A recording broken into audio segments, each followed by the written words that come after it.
Welcome to 13. Let's go. This week, specifically, are Dashers on the platform already employees by definition? And yes, this week on 13, I am talking specifically about the Doordash platform and Dashers. You guys know that we're going to be talking about a lot of legislation. I've been saying we're going to be talking about it, but we are. Especially March 11th and shortly after, because that's when a lot of it will be voted on. But we're going to start talking about what some of it reads. Some of it I don't think will pass in some states, but I still want you to hear how hard those states went at what they were going for, because they're all a little bit different. And it's now time that we start talking about that. So today, we will talk about some other apps too and their transparency and how it will factor in. I think the best way for me to do this is just to give you the facts. And so today we're just going to go through the Doordash platform facts. And when I'm referring to the rule change or to the, are you an independent contractor right now? Or are you an employee who just doesn't get a W-2 and isn't just kind of being balanced that way, who's literally everything is you're an employee? And here's what we're going to go through. Let me start by reading you guys something, okay? It's short, but let me start by this. Here is a definition. I will tell you afterwards where it comes from. This is not post March 11th when the rule change goes in place, the Department of Labor's rule change. This is right now. This has been in place forever. Let me read this and then I'll tell you guys where it's from. So people such as doctors, dentists, veterinarians, lawyers, accountants, contractors, subcontractors,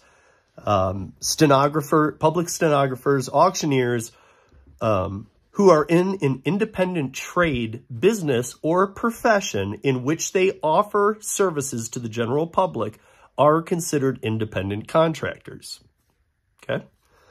However, whether these people are independent contractors or employee depends on the facts in each case. Remember, this is current, and it's been current for decades.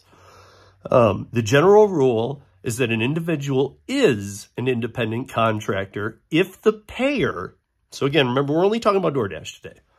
So are you an independent contractor? So I'm going to replace some words here. The general rule is that an individual is an independent contractor if the payer, so Doordash, has the right, if the payer has the right to control or direct only the result of the work and not what will be done and how it will be done.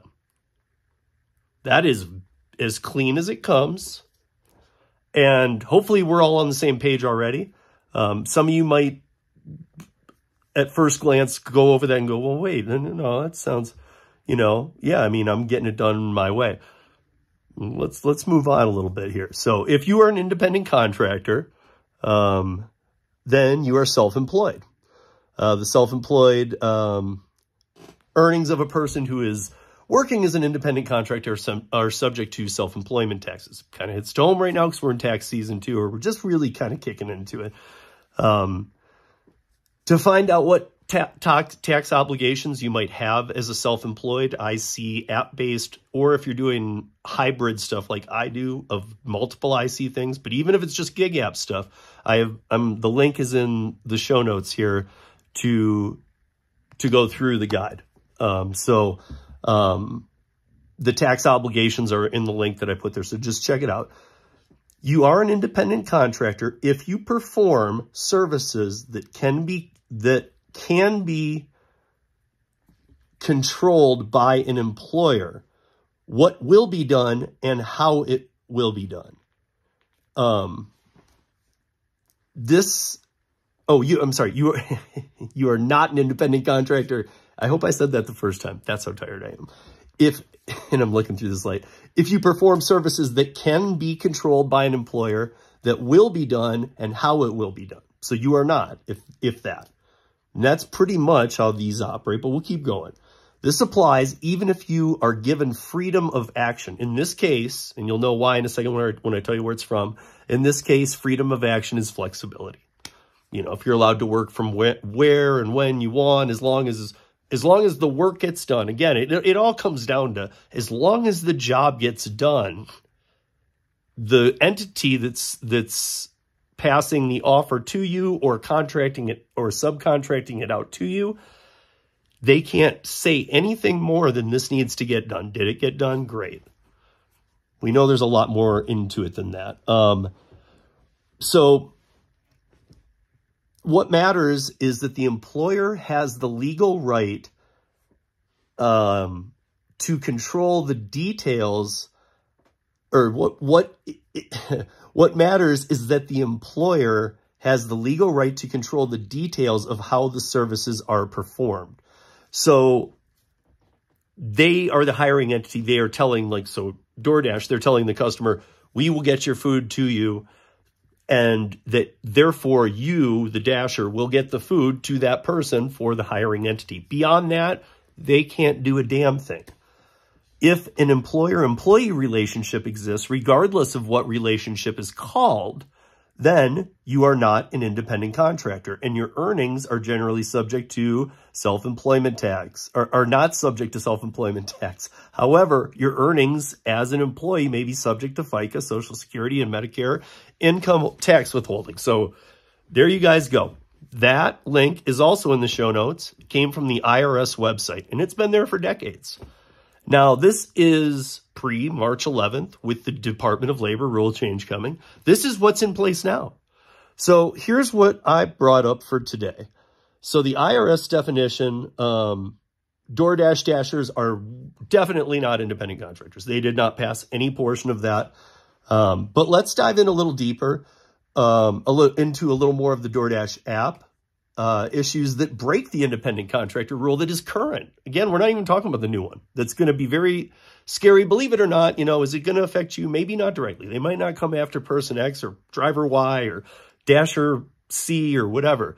But they are, from everything we've seen, they're going to go after the companies. And we already know when anything legislative goes after the companies or anything of this nature, it is always taken out on the drivers. So, in place right now. So let's just go through five contention points for DoorDash. And I know there's more, but I just picked out these 5. DoorDash no longer lets every dasher using the app to turn it on with complete flexibility. Some of you are arguing, yeah, but they provide you a way to get Top Dasher and then you can dash. Now, I even know some Top Dashers you can't, or Top Dashers gone in some cities. Like, why wouldn't it be? Because of the new rules, but they can't do that. And you can't, as independent contractors, you can't say this group does this, so they get this. So no, it has to be across the board and a level playing field for independent contractors. It's not. As I move into this next point, we'll hit the first biggest point of why. DoorDash uses an acceptance rate, an AR, as we know, which is a metric that cannot be used by current rule for independent contractor on any basis. And to be honest, a lot of the legislation, I've talked to many of you about this. Some of you in deep through emails and phone calls about this, especially because, yes, AR is that big of a deal. Most legislation coming through is demanding the removal of its use, but the only way that they feel comfortable ever being able to verify that isn't being used against the driver is to demand that it be removed from driver's site too. Now you might think, yeah, but couldn't DoorDash behind the scenes be watching your AR and not giving you as good that way?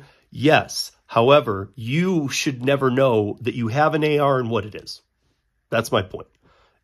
We have to have a level playing field, or you don't, but if they want to do it not level playing field, that is the employee model. And it cannot be both. You can't have it both ways.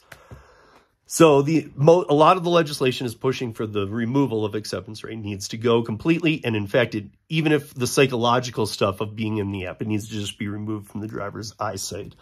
3 of the 5. DoorDash uses multi-tier performance levels to determine who sees what, and performance based on anything other than competition other than the competition of the gig goes against the current IC definition. So you can't have a diamond and a top dasher and acceptance ratings of 20% or low, don't see anything. And oh, get it above 25, you start seeing a little more. At 50, you get this. And at 70, you get this. And at this, you see everything. And again, level playing field. And I get what some of you are thinking. Yeah, but I hustle to get that top dasher. That's fine. That's the kind of incentivization programs that a lot of employment models use. And that would be fine. If DoorDash wants to become a W-2 company, and this is with a lot of legislative makers I'm talking to, especially the ones that are not fully informed about the gig economy, who I keep bringing this up to. This is why I'm working with Mike Karubi now, because a lot of us, there's a lot that these lawmakers need to know and understand that they just don't. So yeah, you can't do that. The fourth one is big. DoorDash does not allow workers to use third-party apps. So in the definition that I read from the IRS standards test, it is only up to them to hire you to do the job. Any tools in your chest, any way you want to get the job done, anything that the way you choose to complete that job is up to you. And any tool you want to use to do it is up to you. However, you can't use any third-party software because DoorDash prohibits it. DoorDash can't prohibit it and have you be an independent contractor. So again, a key metric that no company using independent contractors can use. Doesn't even matter. Doesn't even matter if it's traditional, non-traditional, app-based. Doesn't matter. You can't do it. The last one, 5, DoorDasher. In most markets, for most dashers, again, it has to be across the board. Otherwise, requires scheduling blocks of time to work. Again, a metric that cannot be used against independent contractors. If you're giving some people this because they're on these tiers and the ability to dash now anytime, that ability has to be given to every single dasher on the platform. And DoorDash, I hope somebody from your outlet is watching this from your platform, because yes, we need to talk. So you can hit me up, steve@withpara.com, and I would love to speak with you. So anybody at the company. I've got a couple lawyers involved too, so if you guys would like to email me, I would love to hear back from you. Thank you very much, and DoorDash, pull it together. March 11th is around the corner. That said, that's 13 minutes of gig news in just under 13 minutes. Be good, people. Peace.